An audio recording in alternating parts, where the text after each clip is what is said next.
Narinig ng lahat ang malutong na tawa ni Vanessa, ang sosyal na event organizer. Anong ginagawa ng babaeng mukhang basahan dito? Sino nag-imbita?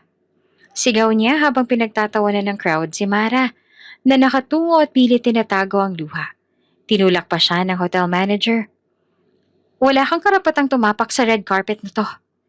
Muntik na siyang matumba nang biglang may boses na umalingaw-ngaw, malamig at mabagsik. Stop this nonsense! Natahimik ang lahat. Napalingon. At doon nila nakita si Damian, ang bilyonaryong boss. Nanlaki ang mga mata niya habang nakatitig kay Mara. Mara? Bago ka pa lang sa channel neto, ibang kwento ni Ate Jane, istorya mo, ikwento ko. Huwag kalimutang pindutin ang notification bell at subscribe button. Ang Regalia Grand Hotel ay kumikislap sa gabing iyon. Ang lobby ay puno ng mamahaling bulaklak. Mula Europe ang mga chandelier ay nagliliwanag na parang maliliit na araw. At ang carpet ay dinadaanan ng mga kilalang personalidad. Isa itong event ay hindi basta-bastang makakapasok ang ordinaryong tao. Nakarating si Mara na suot lamang ang isang simpleng puting bestida. Walang mamahaling alahas, walang mamahaling clutch bag. Ang bitbit niya ay luma at gasgas na, ngunit iyon lamang ang meron siya. Huminga siya ng malalim bago pumasok. Alam niyang hindi siya nababagay sa marangyang lugar na ito, ngunit hawak niya ang isang sobre ng imbitasyon. Good evening. Bati niya sa guard sabay abot ng sobre. Tiningnan siya ng gwardya mula ulo hanggang paa. Bago pa man niya makumpirmang imbitasyon, narinig niya na ang tawa ni Vanessa, ang kilalang event organizer. Oh my gosh! Malakas na sabi ni Vanessa sabay turo kay Mara. Sino ba tong mukhang napadpad lang mula sa Divisoria? Tingnan niyo ang damit niya. Basahan ng peg. Halakhakan ng sagot ng mga tao. Ang mga babaeng naka-designer gowns ay nagtakip ng bibig habang natatawa. At ang mga lalaking nakatuksido ay nagbubulungan. Baka caterer na naligaw. O baka tagalinis ng CR dito. Bakit siya nandito? Sa red carpet pa. Namulang pisngi ni Mara, ngunit pinilit niyang itaas ang kanyang mukha. May imbitasyon ako. Mahinahon niyang sagot. Ngunit bago pa man makita ng guard ang sobre, pumasok ang hotel manager. Isang lalaking nakaitim na suit at may suot na nameplate na kumikintab. Tumaas ang kilay nito. Miss, maling pinasukan mo. Exclusive ang event na to. Hindi basta-basta pumapasok ang kung sino-sino lang. Pero may imbitasyon po ako. Sagot niya sabay abot ng sobre. Nanginginig ang kamay niya. Nangingibabaw ang hiya sa sarili. Tiningnan lang iyon ng manager sandali. Tapos ay ibinalik sa kanya nang hindi malang binuksan. Fake to, sigurado. Hindi ka bagay dito. Nakakahiya sa mga guests namin kung hahayaan ka namin pumasok. Kaya please, umalis ka na. Itinulak siya ng marahan ngunit madiin. Napaatras si Mara, muntik nang madapa. Tingnan niyo siya, nagpipilit pa. Sigaw ni Vanessa. Hindi talaga alam ng iba kung saan sila nababagay. Girl, this is not your world. You belong sa kalsada, hindi dito. Maling naghalakhakan ng crowd. May ilang kumuha pa ng cellphone at kinunan siya ng litrato sabay sabing, pang-viral to bukas. Basahan sa red carpet. Hindi na napigilan ni Mara ang pagpatak ng luha. Pinilit niyang pinahid ito gamit ang palad, pero lalo siyang naging tampulan. Grabe, iyak pa more. Biro ng isa. Siguradong gold digger to. Baka naghahanap ng mayamang mabibiktima. Dagdag pa ng isa. Gusto niya nang tumakbo palabas, pero tila ba pinako ang kanyang mga paa sa sahig. Ang dignidad na pilit niyang pinanghahawakan ay unti-unting nadudurog. Lumapit muli ang manager. Mas mapangahas na ngayon. Security? Tawag niya. Palabasin ang babaeng to bago siya magkalat pa ng kahihiyan dito sa hotel. Dalawang gwardya agad ang sumulpot at hinawakan si Mara sa braso. Nagpumigla siya. Sandali lang. Hindi ako magnanakaw. Hindi ako istorbo. May imbitasyon ako. Ngunit hindi siya pinakinggan. Mas lalo pa siyang hinila palayo. Sa gilid, si Vanessa naman ay nakangisi. Aliw na aliw. Kaya dapat may dress code talaga para hindi na nakakalusot ang mga tulad niya. Nakakahiya. Nakakababa ng standards ng event. Muli na namang nagtawanan ng mga tao. Ang mga flash ng camera ay patuloy na kumikislap. Hindi para i-feature siya bilang guest, kundi para gawing meme at pagtawanan sa social media. Habang hinahatak siya ng security palayo, ramdam ni Mara ang bigat ng mga mata ng crowd sa kanya. Mga matang puno ng panghuhusga, mga matang matagal niya nang kinatatakutan. Hindi ako dapat nandito. Bulong niya sa isip. Mali ang lahat.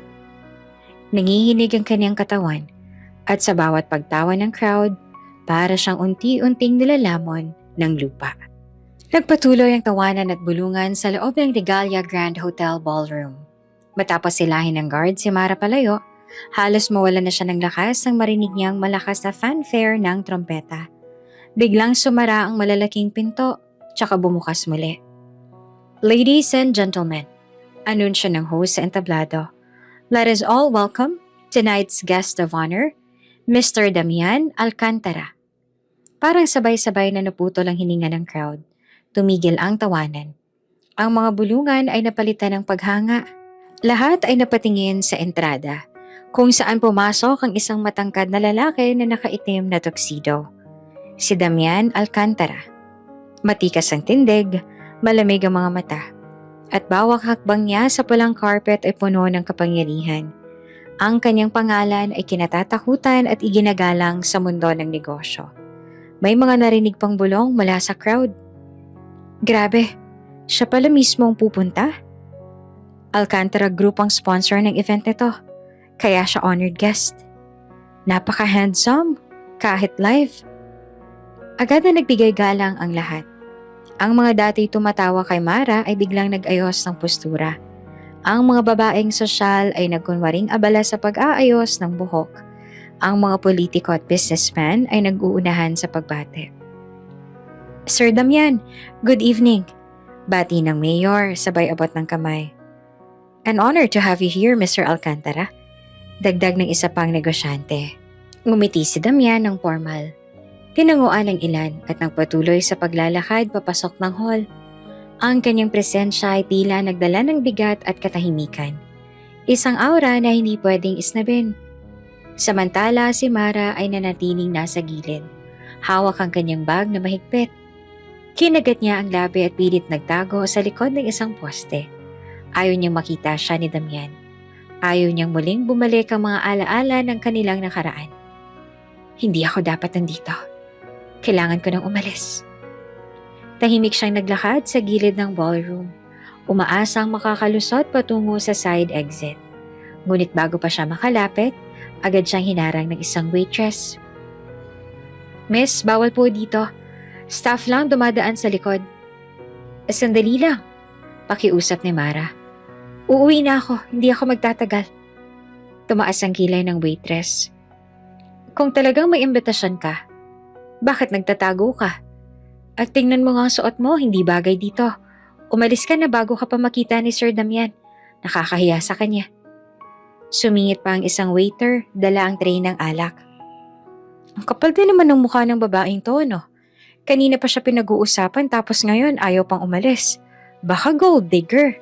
Hindi naman sumagot si Mara, pero mabilis ang pintig ng puso niya. Lalo niyang naramdaman ng hiya. Lalo na't naririnig niyang tawanan ng ilang socialites na hindi pa rin tapos ang pamumuna. Baka mapansin siya ni Mr. Alcantara. Kawawa naman ang boss. Kung ako security, pinaban ko na. Pinilit na tumalikod si Mara, pero muli siyang sinundan ng staff. Sa bawat hakbang niya, tila ba mas lalo pa siyang hinaharang. Miss, dito ka na. Doon ang exit para sa mga hindi invited. Mariing utos ng guard na humawak ulit sa braso niya. Pakawalan niyo ako. Nanginginig ang boses ni Mara. Hindi ko kayo iistorbohin. Gusto ko lang na lumabas. Ngunit sa halip na tulungan, mas pinagtawanan pa siya ng ilan, lalo na si Vanessa, na hindi pa rin tapos sa pang-iinsulto. Alam niyo, dapat turuan ng leksyon ng mga tulad niya. para wag na makaisip pang sumabay sa mundo ng mga elite. Ani Vanessa habang umisi. Nakatayo si Mara. Pinipigilang bumigay ang luha. Sa kabila ng lahat, pinilit niyang maging matatag. Pero ramdam niya, ang mismong mundong ito ay itinataboy siya. At sa gitna ng ballroom, si Damian ay nakipag-usap sa ilang kilalang tao. Ngunit may naramdaman siyang kakaiba. Parang may presensya sa paligid na hindi niya maipaliwanag. Hindi niya alam kung bakit, ngunit para bang may humihila sa kanya para lingunin ang gilid ng hall. Hindi pa niya nakikita si Mara ng buo, pero ilang hakbang na lang at ang mga mata nilang dalawa ay muling magtatagpo. Nakatayo si Mara sa gilid ng ballroom, pinipilit maging maliit sa harap ng mga mapanghusgang mata. Kahit gusto niyang lumabas, patuloy ang pagbabantay ng staff na parang kriminal siya. Ramdam niya ang bawat bulungan, bawat sulyap, bawat tawa na parang mga patalim na humihiwa sa kanyang balat. Ano ba kasing suot niya? Para siyang papasok ng simbahan, hindi naman ang party. Bulong ng isang babaeng naka-gold gown. Kung ako ang host, pinatapon ko na siya sa labas kanina pa. Dagdag ng kasama nito, sabay halakhak. Ibinaba ni Mara ang ulo. Pilit na tinatakpan ang kanyang mukha sa pamamagitan ng buhok. Ngunit mas lalo lang siyang napansin. Hoy, iyakin pala si ate. Singit ng isang binatilyong guest. Hawak ang baso ng champagne. Relax, enjoy ka na lang. Gusto mo? Itinaas niya ang baso. Tila nang aalok. Pero biglang ibinuhos iyon sa dibdib ni Mara. Oops! Kunwari gulat ng binata. Sorry, madalas ang kamay. Halakaka ng sumunod. Ang mga mata ng crowd ay tila uhaw sa eksena. Aliw na aliw sa pagkakabasa ni Mara. Dumaloy ang malamig na alak mula sa leeg pababa sa kanyang bestida. Iniwan siyang basang-basa at lagkit na lagkit. Diyos ko, tingnan niyo, parang naligo sa alak. Sigaw ng isa. Walang breathing, sumama pa sa party ng mayayaman. Dagdag pa ng isa. Napaatras si Mara. Nanginginig ang kamay habang pilit pinupunasan ng bestida gamit ang maliit niyang bag. Ngunit sa bawat galaw niya ay mas lumalakas ang tawanan ng mga tao. Maghahanap kaya siya ng tissue? Huwag kang mag-alala ate, baka sa kusina may basahan. Ha, bagay nga sa kanya. Basahan para sa basahan. Hindi na napigilan ni Mara ang pagbagsak ng luha. Hindi niya na kayang ikuble ang hiya. Gusto niyang sumigaw. Gusto niyang ipamukha sa kanila na wala silang alam sa tunay niyang pinagdaanan. Ngunit wala siyang boses sa mundong iyon. Humakbang siya palayo, nagtatangkang umalis. Ngunit sa gitna ng red carpet ay natapilok siya. Napakapit siya sa gilid ng mesa ng wine. Ngunit dumulas ang baso at bumagsak sa sahig. Nagkalat ang bubog at alak sa paligid. Ay, Diyos ko! Sigaw ng isang babae. Clumsy pa! Dagdag ng isa, sabay hagalpak ng tawa. Nakadapa si Mara sa red carpet. Nanginginig. Pilit bumabangon habang pinagtatawanan ng lahat. Ang ilan ay kumuha pa ng video gamit ang cellphone. Sayang, trending na to mamaya. Lagyan ng caption yan. Basahan sa red carpet. Hinila niya ang sarili patayo. Pinupunasan ng luha gamit ang likod ng kamay. Nanginginig ang tuhod niya at halos bumigay na ang kanyang katawan. Ngunit pinilit niyang humakbang. Umalis ka na, girl. Bulong ng isang waiter na nagmamasid. Bago ka pa tuluyang sirain dito. Pero bago siya makalabas, muling nagsalita si Vanessa. Nakatayo sa gitna ng ballroom na parang reyna. Ladies and gentlemen, malakas niyang sabi, sabay turo kay Mara. Ito ang dahilan kung bakit may dress code at invitation checking. Para hindi makasira ang mga tulad niya. Walang manners, walang class. At higit sa lahat, walang breeding. Sabay-sabay natawa at palakpak ang umalingaw-ngaw sa buong hall. Tumigil si Mara. Tumayo siya ng tuwid, pinahid ang luha at huminga ng malalim. Sa loob-loob niya gusto niya nang sumabog. Gusto niyang ilabas ang sakit at galit. Pero pinili niyang manahimik. Dahil sa mundong ito, ang bawat salitang manggagaling sa kanya ay gagamitin lang laban sa kanya. Naglakad siya papalayo, nakatungo habang ang crowd ay patuloy sa pagtawa at pagbato ng masasakit na salita. Sa bawat hakbang niya sa pulang carpet, para siyang naglalakad sa apoy. Bawat tingin at bawat tawa ay nasusunog ang kanyang dignidad. Muling nagbalik sa normal ang musika matapos ang maliit na kaguluhan sa gilid ng ballroom. Ang mga bisita na kanina lamang ay aliw na aliw, ngayon nagkunwaring abala sa kanilang mga kausap. Ngunit ramdam sa hangin ang tensyon, parang may iniwang bakas ang nangyari. Nasa gitna ng hall si Damian Alcantara. Abala sa pakikipagkamay sa mga opisyal at kilalang personalidad. Ang presensya niya ay sapat para muling magdala ng bigat sa gabing iyon. Ngunit sa gitna ng lahat ng pagbate at ngiti na ibinabato sa kanya, may naramdaman siyang hindi maipaliwanag. Parang may humihila sa kanyang atensyon. Mr. Alcantara, it's an honor. Bati ng isang foreign investor. Bagya siyang tumango. Ngunit hindi doon nakatutok ang kanyang isipan. May kakaibang ingay mula sa gilid. Hindi halakhak, hindi palakpak. Isang uri ng tensyon na hindi akma sa engranding selebrasyon. Dahan-dahan siyang lumingon. Sa dulo ng red carpet may babaeng nakatalikod. Pilit binubuhat ang sarili mula sa pagkakaupo. Basang-basa ang kanyang bestida. May bakas ng alak sa tela at halatang nanginginig pa ang mga kamay. May staff na nag-aayos ng nabasag na baso, habang ang ilang bisita naman ay nagkakatinginan pa rin. Hindi makapaniwala sa eksenang nasaksihan. Napako ang tingin ni Damian. Hindi. Mabigat ang bawat takbang niya habang dahan-dahang lumapit. Hindi siya nakikinig sa mga tinig na patuloy na bumabate sa kanya. Ang lahat ng tunog sa paligid ay tila naglaho, maliban sa pintig ng kanyang puso na bumibilis sa bawat segundo. Unti-unting nag-angat ng ulo ang babae. At doon, nasinayan niya ang mga mata na mapurol, puno ng pagod, ngunit imposibleng hindi niya makilala. Mga matang minsan ay naging tahanan niya, minsang minahal ng higit sa lahat. Tumigil ang kanyang paghinga. Nawala ang lahat ng tao sa kanyang paningin. Ang tanging naiwan ay siya at ang babaeng matagal niya nang iniwasan sa kanyang alaala. Mahina, nanginginig, halos pabulong. Bumigkas siya ng isang pangalan. Mara? At sa isang iglap, natigil ang lahat ng bulungan at galaw sa paligid.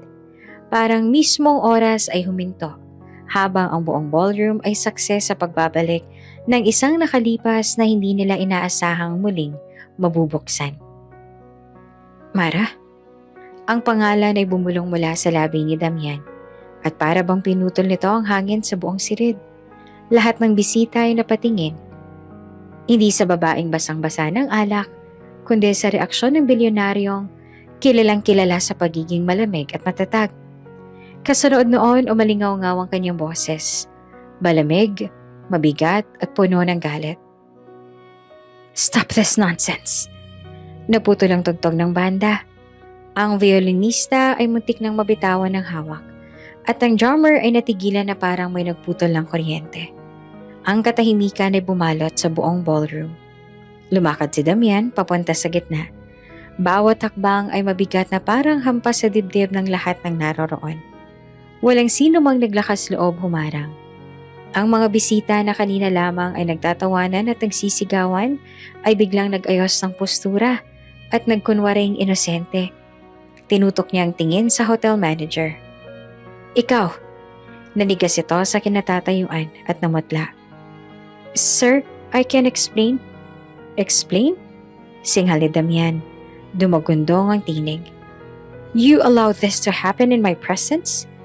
Pinahiya ninyo ang isang babae sa mismong event na dala ang pangalan ko. Walang makapagsalita.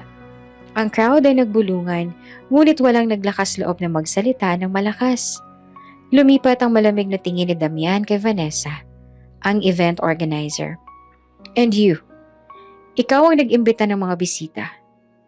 Is this how you run an event? By humiliating a guest? Kumunot ang noo ni Vanessa, pilit na ngumiti. Pero nanginginig ang labi. Sir, I was just maintaining the standard of the party. Standard? Matalim na putol na Damian. Since when is cruelty the standard? Natahimik ang lahat. Ang mga taong kanina lamang ay aliw na aliw sa kahihiyan ni Mara, ngayon ay parang napaso sa kanilang mga upuan. Ang ilan ay mabilis na ibinaba ang cellphone na kanina pang nakatutok sa eksena. Takot na baka mahuli ni Damian. Umangat ang boses niya, mas mariin. Listen carefully. I will not tolerate this. Effective immediately. Huminto siya. Tinitigan ng manager na halos lumuhod na sa kaba. Suspend the license of this hotel. Parang sabay-sabay na bumuntong hininga ang mga tao. What? Bulong ng isang socialite. Hindi totoo yan, sabi ng iba. Ngunit mariin ang mukha ni Damian. Hindi siya nagbibiro. Sir Damian, please. Halos lumuhod ang manager. Pawisan kahit malamig ang aircon. Give us a chance to. Enough. Putol ni Damian na malamig ang boses. Your chance ended the moment you let this humiliation happen. At sa isang iglap, nagulo ang ballroom. Ang ilang bisita ay nagtakbuhan palabas. May mga nagulat at hindi alam ang gagawin. Ang press ay nagmadaling kumuha ng litrato. Alam na lang ito ang magiging headline bukas. Si Damian walang ibang sinabi. Ang presensya niya ay parang bagyong dumaan at nag-iwan ng sindak sa lahat. At doon nagtapos ang gabi. Hindi sa musika, hindi sa sayawan, kundi sa isang utos na yayanig sa buong industriya ng hotel. Suspend the license of this hotel immediately. Tahimik ang ballroom matapos ang malakas na utos ni Damian. Ang mga bisita ay nagkakatinginan, hindi makapaniwala sa eksenang nasaksihan. Sa gitna ng lahat, lumapit si Damian kay Mara. Malakas ang pintig ng puso ni Mara habang papalapit siya. Parang lahat ng alaala ng kanilang nakaraan ay bumalik sa isang iglap. Let's go. Malamig ngunit mariing sabi ni Damian habang iniabot ang kamay niya kay Mara. Nagulat ang lahat. Ang babaeng kanina'y pinagtatawanan ngayon inaanyayahan mismo ng bilyonaryo na siya lamang ang kinatatakutan at iginagalang ng crowd. Wait, kilala niya pala yung babae? Bulong ng isang socialite. Imposible. Sino ba siya? Sagot ng isa. Si Mara nanginginig ay agad na umatras. Umiwas ng tingin. Pinunasan ng luha gamit ang likod ng kamay. Huwag. Mahinang sagot niya. Halos pabulong pero narinig ng mga malapit. Hindi ko kailangan ng tulong mo.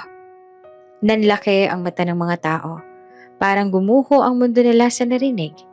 May lakas ng loob na tumanggi kay Damian Alcantara. Mara. Tinig ni Damian na mas banayad na ngayon pero puno ng bigat. Umaling na si Mara. Matagal na tayong tapos, Damian.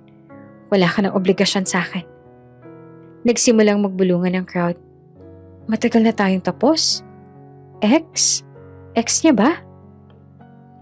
Si Vanessa na kanina ay kumpiyansang nanunukso, biglang natigilan. Ex-wife? Halos mapasigaw siya at hindi makapaniwala. Lalong naging mausisa ang mga mata ng mga bisita. May mga kumuha ng cellphone para i-video ang bawat sandali. Please, mariing sabi ni Damian, muling iniabot ang kamay. You don't deserve this humiliation. Hindi kita iiwan dito. Pero umatras muli si Mara. Halos madapa sa pulang carpet. I don't need saving. Hindi ako kawawa. At lalong hindi mo na ako asawa. Ramdam ng lahat ang bigat ng kanyang titig. Parang pinalo ang dibdib ni Damian sa mga salitang iyon. Ngunit hindi siya umatras. Sa halip, siya ang lumapit pa. Hinawakan niya sa braso si Mara. Marahan ngunit mahigpit. Mara, please. Just this once, sumama ka na. Nagpupumigla si Mara. Bitawan mo ko. Malakas na ang boses niya ngayon at mas lalong nabigla ang mga tao. At doon naging malinaw sa lahat. Hindi basta kakilala, hindi basta kaibigan. Ang babaeng ito ay may malalim na koneksyon kay Damian Alcantara. Isang koneksyon na pilit nilang ikinukubli. Si Damian, kahit ramdam ang pagtutol ni Mara, ay hindi nagpakita ng kahinaan. Ang kanyang mga mata ay puno ng determinasyon. Kung ayaw mong sumama, fine. Pero hindi na kita hahayaang pagtawanan ulit. Umikot siya at hinarap ang crowd. Anyone who dares touch her again will deal with me. Nagkatinginan ng lahat. Walang naglakas loob na magsalita. Si Mara ay nakatayo pa rin, nanginginig. Hindi alam kung anong mas masakit. Ang muling makita si Damian o ang katotohanang hindi pa rin siya nakakalaya sa anino nito. At sa gabing yon, ang ingranding selebrasyon ay tuluyang nauwi sa isang revelasyong hindi makakalimutan ng lahat ng naroon. Ang ex-wife ng bilyonaryo ay bumalik at ipinahiya nila mismo. Habang nakatingin si Mara kay Damian, tuloy-tuloy ang pagpatak ng luha sa kanyang pisngi. Pilit niyang pinipigilan, ngunit bumabalik sa kanyang alaala ang lahat. Ang mga ilaw ng lungsod na kumikislap sa labas ng bintana ay tila nagiging imahe ng nakaraan, ang araw ng kanilang kasal. Noon sa isang maliit na simbahan sa probinsya, nakasuot si Mara ng isang simpleng puting gown.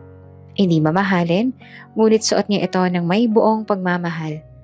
Ang bulaklak na hawak niya ay binili lamang sa palengke. Ngunit sa kanyang mga mata, sapat na ito para maging pinakamagandang kasal. Sa harap ng altar naghihintay si Damian. Hindi pa siya bilyonaryo noon. Ngunit halata na ang tika sa talino niya. Nakabarong Tagalog. Medyo pawisan sa kaba, ngunit puno ng tuwa ang kanyang mga mata nang makita si Mara na papalapit. Ang ganda mo, bulong niya habang lumalapit ito sa kanya. Napangiti naman si Mara. Simpleng gown lang to. Hindi, tugon ni Damian, hawak ang kamay niya. Hindi ko kailangan ng marangyang kasal. Ikaw lang, sapat na. Naroon ang ilang kaibigan at kapitbahay. Masaya, nagpalakpakan nang sila'y magsumpaan ng pagmamahalan. Ang pare ay nagtanong, Damian, tatanggapin mo ba si Mara bilang iyong asawa? Sa hirap at ginhawa? Tatanggapin ko, mariin niyang sagot. At kay Mara naman, tatanggapin mo ba si Damian? Oo, umiiyak na sagot niya. Buong puso.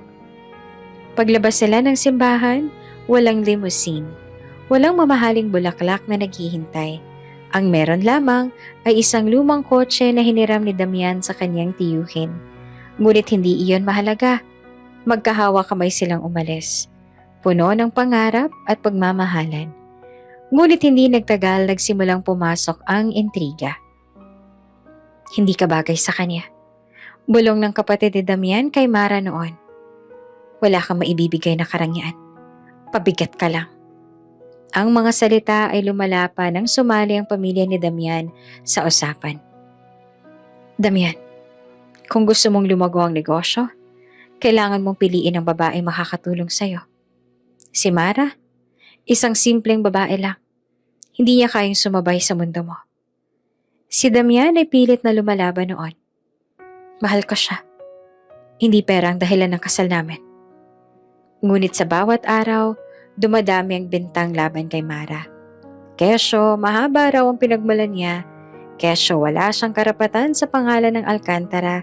At sa dulo, ang mga bulong at kasinungalingan ay naging lason sa kanilang relasyon. Isang gabi nagkaroon sila ng matinding pagtatalo. Damian, hindi ko na kaya. Umiiyak na sabi ni Mara. Walang araw na lumilipas na hindi nila ako minamaliit. At pakiramdam ko, ikaw man ay nagdududa ka na rin. Huwag mong sabihin yan, Mara. Mariing tugon naman ni Damian. Ngunit ramdam niya ang bigat ng pressure mula sa kanyang pamilya. Mahal kita. Mahal, pero hanggang kailan? Kapag pinilit mo ako manatili, mas lalo lang ako masasaktan. At iyon ang huli nilang gabing magkasama. Bumalik sa kasalukuyan si Mara, hawak ang laylayan ng kanyang bestida na basang-basa pa rin ng alak. Huminga siya ng malalim. Wala na yon. Tapos na kami ni Damian. Ngunit sa kanyang puso, alam niyang hindi ganong kadali kalimutan ng nakaraan. Lumabas si Mara mula sa ballroom. Mabilis ang hakbang. Halos tumatakbo. Mahigpit ang kapit niya sa bag. Pilit tinatakpan ng dibdib na kanina pa basang-basa ng alak. Mara, wait! Sigaw ni Damian agad na sumunod. Huminto siya sa may hallway. Humarap sandali, namumula ang mga mata. Nanginginig ang labi. Ano pa bang gusto mo, Damian? Tama na. Nakakahiya na. Di ako pwedeng tumahimik. Mariin ang tinig ni Damian. Nakita ko kung paano kanila trinato. At hindi ko hahayaan na mangyari yon. Umiling si Mara, bahagyang napaatras. Para saan pa? Hindi mo na mabuburang nangyari. At lalo na, hindi mo na mabuburang nakaraan natin. Sa di kalayuan may mga bisitang nakatambay, nagbubulungan. Siya pala yung ex-wife. Kaya pala ganyan ang reaksyon ni Mr. Alcantara. Hindi ko akalain. Ordinaryong babae lang pala. Ramdam ni Mara ang bigat ng bawat bulong. Para bang muli siyang binabato ng tingin. Hindi lang bilang bisita ang pinahiya, kundi bilang babaeng iniwan at ngayon ay muling nasa spotlight. Mara, lumapit si Damian. Bagal at para hindi siya matakot. Pakinggan mo lang ako. Kahit sandali. Umiling siya at mabilis na pinahid ang luha. Hindi ko na kayang ulitin lahat. Ayoko nang balikan. Pero kailangan ko magpaliwanag. Aniya ng mariin, puno ng bigat ang boses. Hindi lahat ng iniisip mo noon ay totoo. Napapikit si Mara, mariing umiling. Damian, please, enough. Hindi ako bumalik para sa'yo. At hindi ko kailangan ng tulong mo. Mabigat ang katahimikan. Ang ilang bisita ay tumigil na sa bulungan at lantaran ng nakikinig. Sabik sa bawat salitang lumalabas sa kanilang bibig. Humigpit ang panga ni Damian, ngunit hindi siya sumigaw. Sa halip, marahan niyang ibinaba ang tinig. Kung ayaw mong tulungan kita, fine. Pero kahit hindi mo aminin, kita ako sa mga mata mo. Nasasaktan ka. Napalunok si Mara. Bago pa man siya muling umiyak, mabilis siyang tumalikod at naglakad palayo. Iniwan niya si Damian na nakatayo sa hallway. Pinagmamasa ng papalayong anino ng babaeng minsan ay buong puso niyang minahal. At sa paligid nila, ang bulungan ng crowd ay unti-unting lumakas. Ex-wife nga. Totoo pala. Skandalo tubo ka sa dyaryo, sigurado. Kinabukasan, maagang nagtipon-tipon ang mga miyembro ng hotel board sa isang malaking conference room. Tahimik ang lahat. Bawat isa ay nakatungo habang hinihintay ang pagdating ng taong kinatatakutan nila. Bumukas ang pintuan. Pumasok si Damian Alcantara. Dalang malamig na presensya na agad nagbigay bigat sa sirid. Nakasunod sa kanyang dalawang abogado at ang kanyang executive assistant. Good morning, Mr. Alcantara. Bati ng chairman ng board na nanginginig ang tinig. Good morning. Malamig na ulit naman ni Damian. Umupo siya sa dulo ng mesa. Nilapag ang folder na dala. After what happened last night, you still have the audacity to greet me like nothing happened? Nagkatinginan ng mga board members, walang makasagot. Binuksan ni Damian ang folder. Sa loob ay mga larawan mula sa party. Kuha ng media at ng mga bisitang nakasaksi. Nakita nilang muli si Mara, basang-basa ng alak. Pinagtatawanan habang ang manager at staff ay walang ginawa. This, mariing sabi ni Damian ay tinuro ang litrato, happened inside your hotel, under your watch. Sir, we apologize. Putol agad ni Damian ang isa. Apology won't fix, mariin ang tinig niya. I will make this clear. Everyone involved in humiliating that woman will be held accountable. From your manager, down to the last staff who stood and watched. Tahimik ang buong mesa. Ramdam nila ang bigat ng bawat salita. Effective today, dagdag ni Damian. The manager is suspended indefinitely. HR will process the termination of staff proven to have taken part. And as for this hotel, tumigil siya. Tinitigan ng chairman. You are under review. Your license will be suspended until further notice. Halos mapasigaw ang chairman. Sir, kung masususpende po kami, mawawala ang tiwala ng mga investors. Exactly. Putol muli ni Damian. Malamig na ang tono. This is the price of negligence. Kung hindi nyo kayang pangalagaan ang basic dignity ng tao, hindi kayo karapat-dapat sa pangalan ng industriya. Walang nakasagot. Ang ilan ay napayuko na lamang. Ramdam ang kahihiyan. Sa mga news outlet at social media, pumutok ang balita. Bilyonaryo, ipinahinto ang operasyon ng Regalia Grand Hotel matapos ang iskandalong pambabastos. Ex-wife ni Alcantara pinahiya sa party. Crowd shocked. Hotel industry in crisis. Alcantara Group maglalabas ng mas mahigpit na standard. Nag-viral ang mga litrato ni Mara habang nakayuko sa red carpet. At si Damian na nakatayo sa gitna ng ballroom na parang isang hari na nagbaba ng hatol. Sa business world kumalat ang kaba. Ang ilang investors ay nagpanik. Ang mga kalaban ni Damian ay nagtatawanan sa sidelines.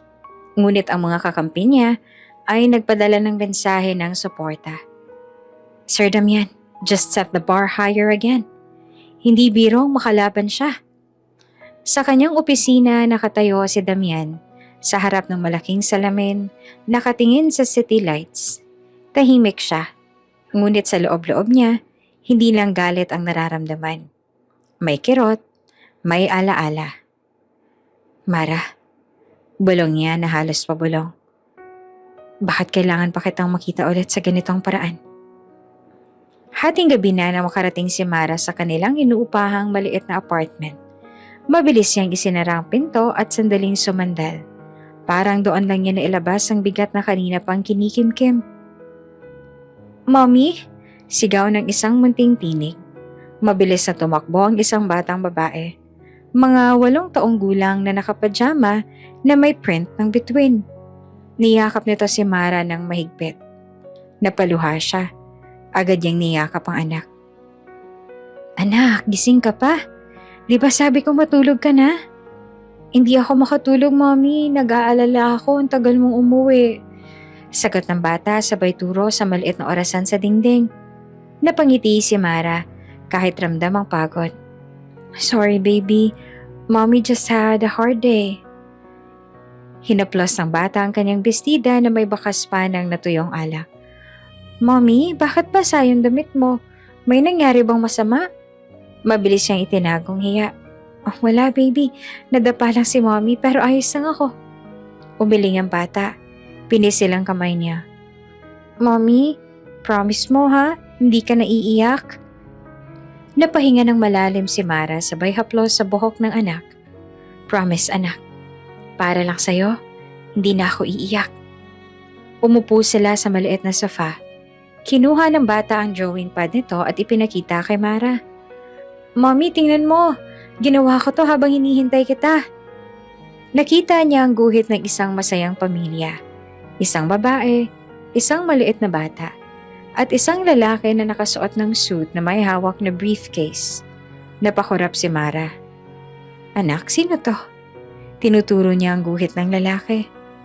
Si Daddy, inosenteng sagot naman ng bata. Sabi ng teacher ko, dapat kompleto daw ang family drawing kaya nilagay ko si Daddy kahit hindi ko pa siya nakikita. Parang tinusok ang puso ni Mara. Mabilis siyang tinago ang drawing sa dibdib. Anak, hindi mo na kailangan ng Daddy para maging masaya. Nandito si Mommy. Ngumiti naman ang bata, ngunit may lungkot sa mga mata. Pero Mommy, lahat ng classmates ko may Daddy. Ako lang ang wala. Hindi na nakasagot si Mara. Yumakap na lang siya ng mahigpit sa anak. Pilit tinatago ang katotohanan. Sa kanyang opisina, si Damian ay nakaupo pa rin. Hawak ang isang baso ng alak ngunit hindi niya iniinom. Paulit-ulit na bumabalik sa isipan niya ang mukha ni Mara. Basang-basa, nakatungo, umiiyak. May mga tanong na hindi niya mabura. Bakit siya bumalik? Anong tinatago niya? Ngunit ni minsan, hindi niya naisip na may isang batang naghihintay sa maliit na apartment. Batang may parehong anyo ng kaniyang mga mata. Maaga pa nang magkita si Damian at Mara sa isang cafe na malapit sa opisina niya. Hindi na ito isang engranding ballroom. Isang simpleng lugar na may amoy ng bagong giling na kape, mga taong abala sa laptop at tahimik na musika sa background. Ngunit para kay Mara, ang simpleng cafe na iyon ay parang korte kung saan siya huhusgahan muli. Pumasok si Damian, diretso ang lakad, seryoso ang mukha. Nakaupo na si Mara sa isang sulok, nakayuko at mahigpit na hawak ang bag. Mara, malamig niyang bate. Hindi siya sumagot. Sa halip ay tumingin siya sa bintana, pilit iniiwas ang mga mata. Umupo si Damian sa tapat niya. Ilang segundo silang parehong tahimik. Tanging tik-tak ng wall clock ang maririnig. Sa huli, siya ang bumasag ng katahimikan. Bakit ka bumalik? Bahagyang lumingon si Mara. Diretso ang titig pero nanginginig ang tinig. Hindi ako bumalik para sa'yo, Damian. Then why? Madiin na tanong niya. Nakasandal pero matalim ang mga mata. You could have stayed away. Pero bumalik ka. At pinayagan mong mangyari ang lahat ng kahihiyang iyon sa harap ko. Bakit? Humigpit ang hawak ni Mara sa bag. Umangat ang dibdib niya sa bigat ng hininga bago siya nagsalita. Dahil wala akong choice. Nandito ako para sa anak ko. Natigilan si Damian. Para bang biglang naglaho ang lahat ng ingay sa paligid. Anak? Ulit niya. Mababa ang tinig. Halos hindi makapaniwala. Tumayo si Mara. Mabilis na kinuha ang scarf sa bag at isinukbit sa leeg na parang proteksyon. Ayaw niyang makita ni Damian ang emosyon sa kanyang mukha. Tama na, Damian. Hindi ko na kailang ipaliwanag lahat sa'yo. Basta tandaan mo, hindi ikaw ang dahilan ng pagbabalik ko. Mabilis siyang naglakad palabas ng cafe. Naiwan si Damian na nakatingin. Nanilisik ang mga mata, ngunit halata ang pagkabigla. Para sa anak niya? Bulong niya sa sarili, hindi siya makagalaw. At sa unang pagkakataon, matapos ang maraming taon, si Damian Alcantara, ang bilyonaryong hindi natitinag ng kahit anong problema sa negosyo, ay natigilan sa dalawang salita. Anak ko. Nasa loob ng opisina si Damian, malapit ng maghating gabi. Tahimik ang buong palasyo ng kanyang kumpanya, ngunit gising pa rin ang ilaw sa kanyang mesa. Nakahawak siya sa isang folder ng dokumento, pero hindi iyon ang laman ng isip niya. Sa mesa, nakapatong ang cellphone niya na may litratong ipinadala ng isang investigator na inutusan niyang sundan si Mara. Dahan-dahan niyang binuksan. Isang litrato ng batang babae. Nakangiti, hawak ng isang stuffed toy. Nakatayo sa harap ng maliit na paaralan. Napalunok si Damian. Inilapit niya ang screen. At unti-unting nanlaki ang kanyang mga mata. Ang hugis ng mukha. Ang mata. Maging ang manipis na ngiti. Parang salin mula sa kanyang pagkabata. Imposible. Bulong niya. Pumasok ang kanyang assistant. Si Ramon, dala ang ilang files. Sir, these are the documents you asked for. Leave them. Putol ni Damian at hindi inaalis ang tingin sa litrato. Napansin ni Ramon ang ekspresyon ng amo. Sir, is there a problem? Umiling si Damian ngunit mariing nakapikit. That child. Tell me more about her. Anong pangalan niya? Her name is Leah, sir. 8 years old. Nakatira sila ng nanay niya sa isang maliit na apartment sa Tondo. The mother's name is Mara. Mas lalo pang bumigat ang dibdib ni Damian. Tumayo siya at naglakad papunta sa malaking salamin ng opisina. Hawak pa rin ang cellphone. Leah. Mahina ang ulit niya. Bumalik siya sa mesa at agad na kinuha ang intercom. Contact a private laboratory. I want a DNA test arranged. Discreetly. Walang ibang makakaalam. Yes, sir. Sagot ng sekretary sa kabilang linya. Pagkababa niya ng telepono ay muling tumingin si Damian sa litrato. Sa wakas, ang matagal niya ng hinala ay unti-unting nagiging malinaw. Hindi siya makapaniwala. Ngunit sa puso niya alam niyang may posibilidad. Isang posibilidad na hindi niya pwedeng baliwalain. Sa loob ng isang marangyang bahay sa Forbes Park, nagtipon ang ilang miyembro ng pamilya Alcantara. Sa gitna ng mesa, nakaupo si Selena, half-sister ni Damian. Elegante ang suot ngunit matalim ang tingin.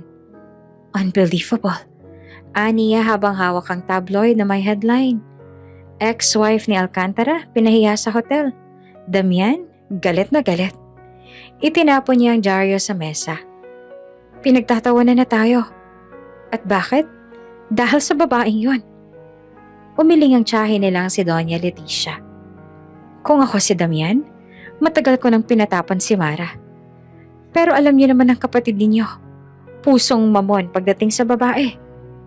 Nagtaas ng kilay si Selena. Hindi ko hahayaan.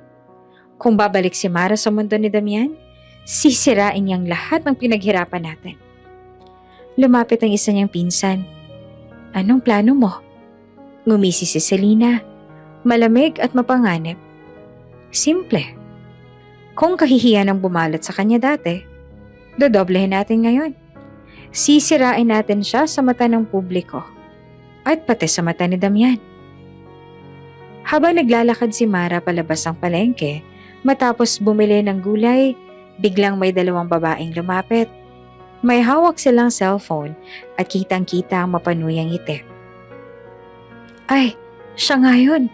Yung ex-wife daw ng bilyonaryo. Pero tingnan mo, namamalengke lang. Ang cheap. Kinuhaan siya ng litrato nang walang paalam. Smile ka naman para trending ulit. Napaurong si Mara. Itinago ang mukha gamit ang echo bag. Please, huwag niyo na akong gambalain. Ngunit hindi siya pinakawalan. Sige na, magpanggap ka ulit na sosyal para makita ng lahat kung gaano kang kadesperada. Mabilis siyang umalis palayo, nanginginig. Umuwi siya ng halos mabitawan ang mga pinamili. Makalipas ang ilang oras, kumalat na ang litrato ni Mara. Ex-wife ni Alcantara namamalimos sa palengke. Kung siya talaga ang asawa ng bilyonaryo, bakit ganitong itsura niya? Mabilis ang mga naging komento. Gold digger na bigo. Naghahanap lang yan ng simpatiya. Wala nang karapatang bumalik yan sa buhay ni Damian. Binasa pa ni Mara ang ilan. Nanginginig ang kamay, pinikit niya ang mga mata at halos ihagis ang cellphone. Nagtrending na. Masayang sabi ng pinsan niya. Hawak ang laptop. Lahat ng tao pinagtatawanan ulit si Mara. Mission accomplished. Ngumisi si Selena. Sabay tiklop ng braso. Hindi pa tapos. Next time, sisiguraduhin kong mismo si Damian ang madidismaya sa kanya. Tahimik ang gabi. Nakatulog na si Lia. Mahigpit na yakap ang stuffed toy. Si Mara nakaupo sa gilid ng kama, nakatanaw sa anak. Pumatak ang luha niya. Hanggang kailan ko kakayanin to? Bulong niya sa sarili. Maagang nagpunta si Damian sa pribadong klinika. Nasa kamay niya ang sobre na kanina pa niya gustong buksan, ngunit pinili niyang hintayin ang doktor. Pagpasok ni Dr. Salcedo, seryoso ang mukha nito. Mr. Alcantara, tapos ng pagsusuri. Narito ang resulta ng DNA test. Iniabot nito ang dokumento. Mabigat ang dibdib ni Damian habang binubuksan ng sobre. Tumama agad sa mata niya ang linyang nakabold. Probability of paternity, 99.9%. Napatigil siya. Para bang lahat ng tunog sa paligid ay nawala. Anak ko, mahina niyang bulong. Napasandal siya sa upuan. Hawak ang papel na parang ito ang pinakamabigat at pinakamahalagang dokumentong natanggap niya sa buong buhay. Kinahapunan sa apartment ni Mara, kumatok si Damian ng ilang beses hanggang sa bumukas ang pinto. Nakatayo si Mara. Halata ang kaba at gulat sa mukha. Ano na naman, Damian? Malamig niyang tanong. Hindi agad sumagot ang lalaki. Sa halip, hinugot niya ang papel mula sa bulsa at iniabot. Mara, I know the truth. Leah is my daughter. Nanlaki ang mga mata ni Mara. Paano mo? DNA test. Putol ni Damian. Wala nang duda. She is mine. Napatakip ng bibig si Mara. Nangingilid ang luha. Damian, please. Huwag mong gawin to. Huwag mong kunin sa akin si Leah. Sa likuran nila, sumilip si Leah mula sa kwarto. Mommy, sino yan? Mabilis na pumasok si Damian. Agad na lumuhod sa harap ng bata. Nang makita niya ng malapitan ng mukha nito, lalo na siyang naluha. Kamukha niya noong bata pa siya. Hi, mahina niyang bate na nanginginig ang tinig. I'm your daddy. Tahimik si Leah sa una, pero nang mapansin ang luha sa mata ng lalaki, dahan-dahan itong lumapit at yumakap. Daddy?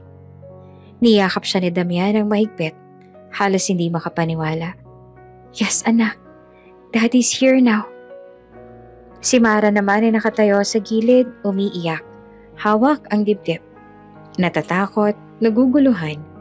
Ngunit kita sa kanyang mukha ang hindi mapigilang emosyon ng pagmamahal at takot na mawala ng anak. Mara, lumingon si Damian habang yakap ang bata. Hindi ko siya aagawin. Pero hindi na rin ako mawawala sa buhay niya. She's ours. Napaupo si Mara sa gilid. Tuloy-tuloy ang luha. Ang katotohanan na pilit niyang inilihim, ngayon ay tuluyan ng lumabas. At wala na siyang magagawa para pigilan. Tahimik ang maliit na sala. Nakaupo si Mara sa sofa, hawak ang basang panyo. Sa tabi niya mahigpit na nakayakap si Leah, habang si Damian ay nakatayo sa harap nila, parang isang akusado na handang husgahan.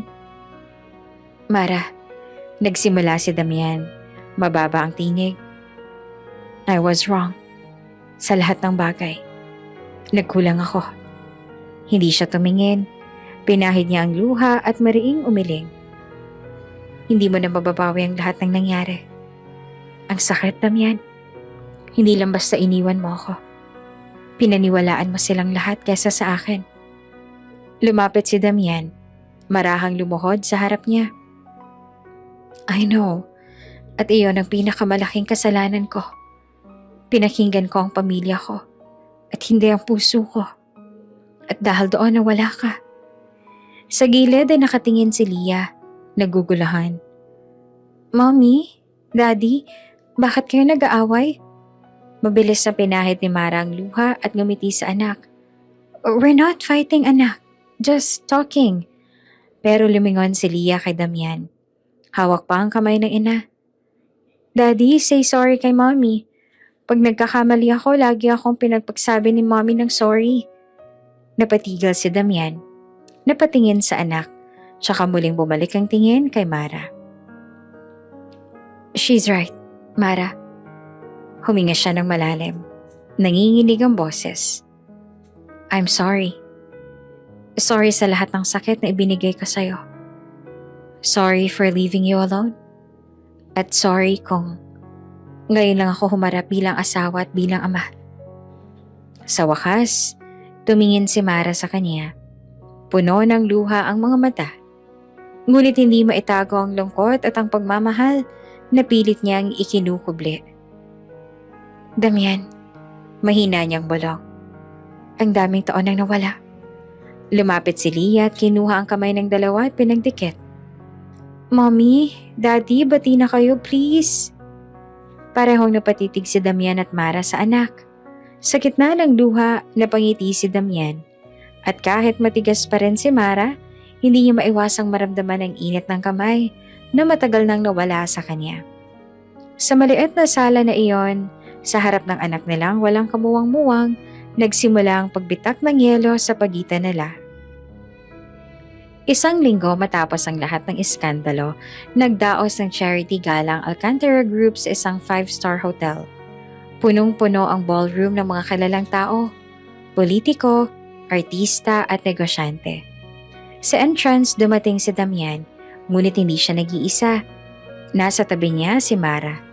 Naka-eleganting long gown at hawak ang kamay ni Leah na nakasuot ng cute na white dress. Agad nabubuntong hininga ang crowd. Siya yun, yung babaeng pinahiya dati.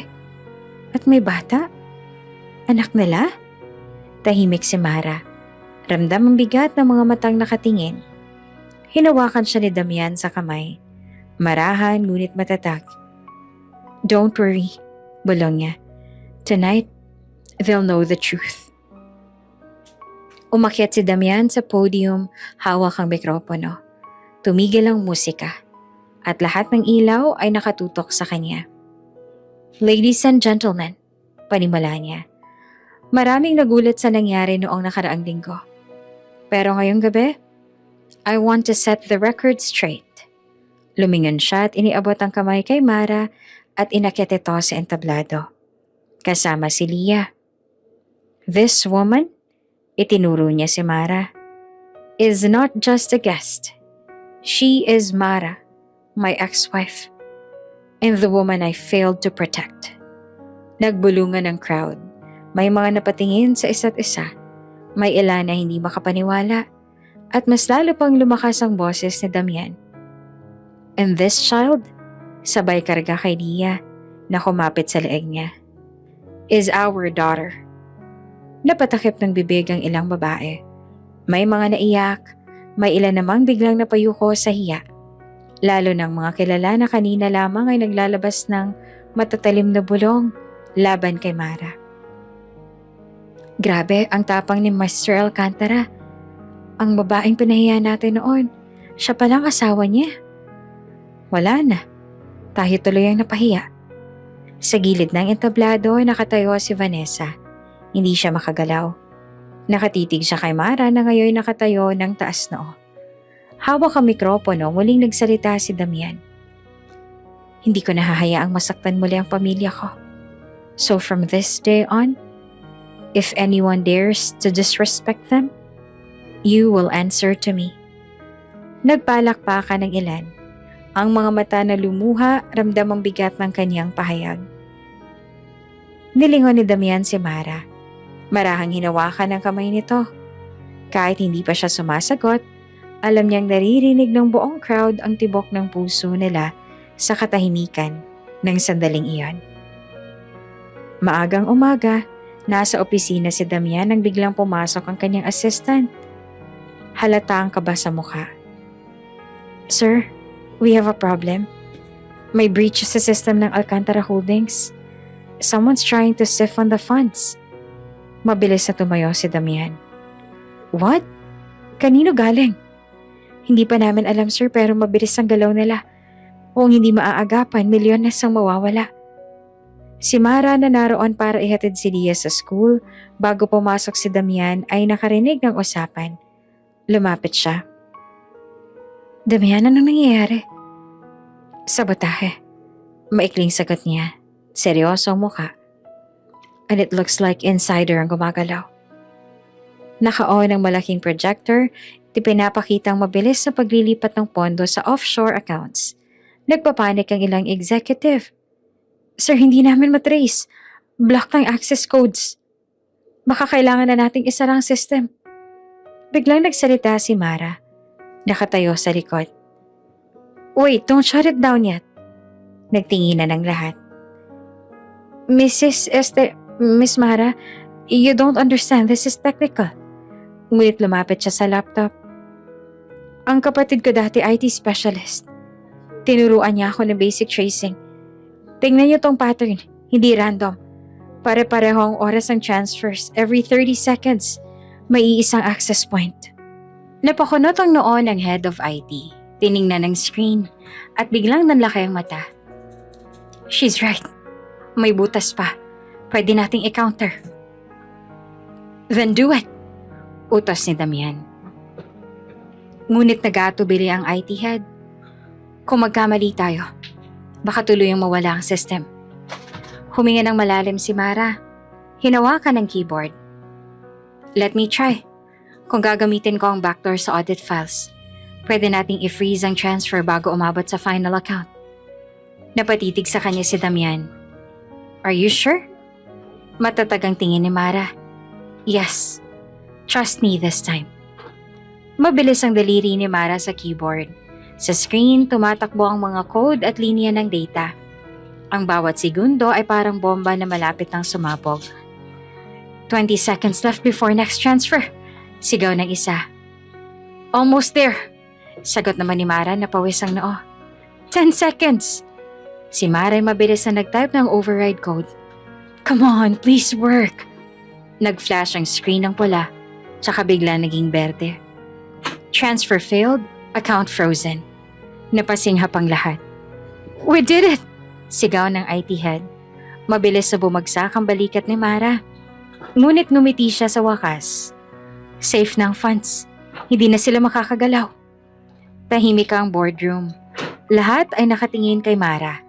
Hindi makapaniwala. Lumapit si Damian, seryoso ang mukha ngunit kita ang paganga sa mga mata. Mara, you saved my company. Bahagya siyang ngumiti, ngunit agad ding umiwas ang tingin. Ginawa ko lang ang tama. Ayoko masira ka sa mata ng lahat. Hinawakan ni Damian ang kamay niya. Marahan pero matatag. No, Mara. You didn't just save the company. You reminded me why I fell in love with you in the first place. Natigilan si Mara. Hindi siya nakasagot. Ngunit sa loob-loob niya, ramdam niyang totoo ang bawat salita. Hapon sa isang hardin na pinalamutian ng puting bulaklak at maliit na ilaw, tahimik na naglakad si Mara. Hawak ang kamay ni Lia. Hindi niya alam kung bakit sila dinala ni Damian doon, pero ramdam niyang may kakaiba. Pagdating nila sa gitna, nakita niya si Damian. Nakasuot ng simpleng suit, nakaluhod at may hawak na maliit na kahon. Damian? Bulong ni Mara. Natigilan sa kinatatayuan. Lumapit si Lia. Masayang ngiti sa mukha. Mommy, may surprise si Daddy. Binuksan ni Damian ang kahon. Isang singsing na kumikislap sa ilalim ng araw. Tumingala siya, diretsong tinitigan si Mara. Noong una kitang panakasalan, dala ko ang pangarap at pagmamahal. Pero ngayon, dala ko na rin ang lahat ng natutunan ko sa pagkakamali. Mara, will you marry me again? This time sa harap ng anak natin at sa harap ng lahat ng nanakit sa atin noon. Nag-init ang mga mata ni Mara. Damian, paano kung hindi na kaya ng puso ko? Lumapit si Lia. Kinuha ang kamay ng ina at inilagay sa kamay ng ama. Mommy, please. Buo na tayo. Hindi na nakapagsalita si Mara. Tumango siya. Luhaan ngunit nakangiti. Yes, I will. Isang buwan matapos ang proposal, ginanap ang kasal sa isang malaking simbahan. Dumating ang mga taong minsang nanghusga, ang mga socialites, ang hotel manager, si Vanessa. Ngunit ngayong araw hindi para manlait kundi para maging saksi. Habang naglalakad si Mara sa aisle, nakagaon siya na simple ngunit elegante. Nasa unahan naman si Damian at Lia, parehong nakangiti at naghihintay. Pagdating sa altar, nagtagpo ang kanilang mga kamay. Damian, sabi ng pari, tatanggapin mo ba si Mara bilang asawa? Muli, sa hirap at ginhawa. Mariing tumingin si Damian sa mga mata ni Mara. Oo, at ngayong alam ko na ang halaga niya, hindi ko nahahayaang mawala pa siya. Mara, tanong ng pare, tatanggapin mo ba si Damian? Huminga siya ng malalim, tumingin kay Lia at saka kay Damian. Oo, sapagkat sa kabila ng lahat, siya pa rin ang tahanan ko. Nagpalakpakan ng buong simbahan. Ang mga dating nanlait ay napayuko. Ang iba ay hindi napigilang maiyak. Matapos ang kasal, nagtipon ang lahat sa hardin. Habang nagsasayaw si Damian at Mara kasama si Lia, lumapit ang press. Sir Damian, any message? Tumingin siya kay Mara sabay hawak sa kamay nito. Minsan, ang babaeng pinahiya ng mundo, siya rin ang magpapabagsak sa kanilang kayabangan. Niyakap niya si Mara at si Lia at sa wakas, buo na ang kanilang pamilya. Kung bago ka pa lang sa channel neto, ibang kwento ni Ate Jane, istorya mo, ikwento ko. Huwag kalimutang pindutin ang notification bell at subscribe button.